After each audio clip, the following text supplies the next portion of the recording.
Welcome and खुश आमदीद बच्चों। आज हम आपको सुनाएंगे घमंडी खरगोश और चालाक कछुआ की कहानी। तो हो जाओ आप तैयार गौर से सुनने के लिए। बहुत समय पहले की बात है। एक हरे भरे जंगल में कछुआ और खरगोश रहते थे।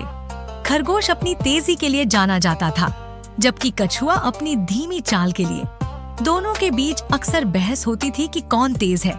एक दिन खरगोश ने कछुए का मजाक उड़ाते हुए कहा, तुम तो इतनी धीरे चलते हो कि तुमसे तेज चलना तो कोई बच्चा भी कर सकता है। कछुए ने यह सुनकर ठान लिया कि वह खरगोश को चुनौती देगा। उसने कहा, अगर तुम मानते हो कि तुम मुझसे तेज हो तो क्यों न हम एक दौड़ लगाएं। खरगोश ने इस चुनौती को खुशी खुशी स्वीकार कर लिया। उसे पूरा विश्वास था कि वह जीत जाएगा। दौड़ का दिन आया और सभी जानवर दौड़ देखने के लिए इकट्ठा हो गए। सभी ने देखा कि कछुआ अपनी धीमी चाल से दौड़ में भाग ले रहा है, जबकि खरगोश फुर्ती से आगे बढ़ गया। दौड़ शुरू होते ही खरगोश ने कछुए को बहुत पीछे छोड़ दिया। उसे इतना विश्वास था कि वह कछुए से बहुत आगे निकल चुका है कि उसने सोचा, मैं थोड़ी देर के लिए आराम कर सकता हूँ। खरगोश ने एक पेड़ के नीचे बैठकर झपकी लेने का फैसला किया। वह सोच रहा था, जब मैं जागूंगा तब भी कछुआ मुझसे नहीं पहुंच पाएगा। दूसरी ओर कछुआ अपनी धीमी लेकिन मुसलसल चलता रहा। वह दौड़ के बीच में आया जहां खरगोश सो रहा था। कछुए ने सोचा, यह मेरा मौका है, और वह आगे बढ़ने लगा। कुछ समय बाद खरगोश की नींद खुली। उसने देखा कि कछुआ अब बहुत आगे बढ़ चुका है। वह घबरा गया और तेजी से दौड़ने लगा, लेकिन कछुआ पहले ही फिनिश लाइन के करीब पहुंच चुका था।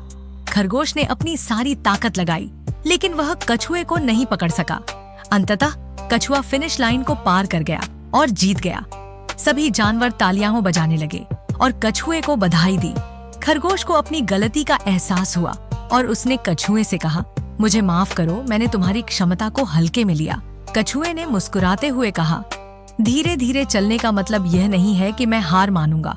कोशिश और सब्र से बड़ी चुनौती को भी पार किया जा सकता है। इस तरह कछुआ और खरगोश ने अपनी दौड़ के बाद एक नई दोस्ती की शुरुआत की। वे एक दूसरे के साथ समय बिताने लगे, खेल खेलने लगे और एक दूसरे से सीखने लगे।